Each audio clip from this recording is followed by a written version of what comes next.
Kudzakhala msonkhano wakulu mwamba, mene oyera mtima dzaitanidwa.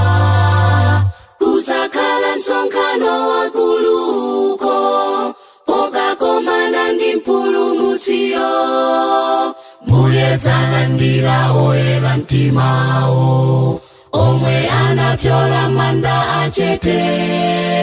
Ndikufunitsitsa kudzakhala nawo, pansonkhano wakulu mwambamo.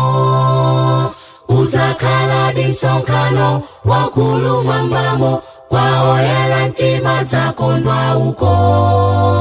Osauka lemela mtundu uliwonse, dzasonkhanitsidwa pa tsiku ilo.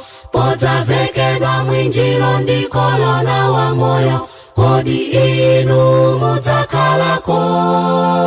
Oyera adzaimba kutamanda mfumuyo, ndifunitsa kudzakhalako.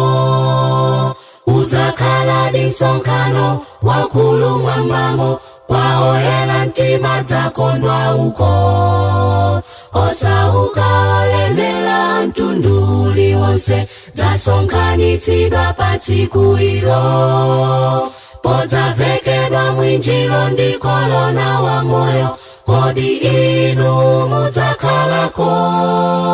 Oyera adzaimba kutamanda mfumuyo, ndifunitsa kudzakhalako.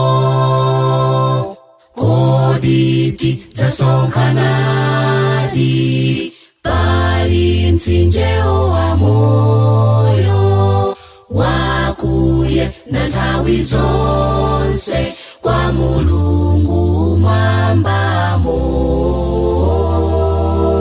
Udzakhala di msonkhano wakulu mwambamo, kwa oyera mtima dzakondwa uko. Osauka lemela mtundu uliwonse, dzasonkhanitsidwa pa tsiku ilo. Podzavekedwa mwinjiro ndi kolona wa moyo, kodi inu mudzakhalako? Oyera adzaimba kutamanda mfumuyo, ndifunitsa kudzakhalako.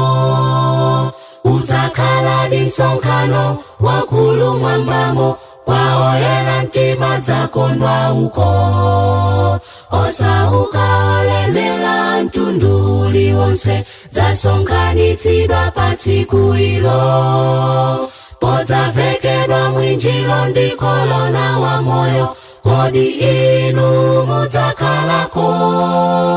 Oyera adzaimba kutamanda mfumuyo, ndifunitsa kudzakhalako.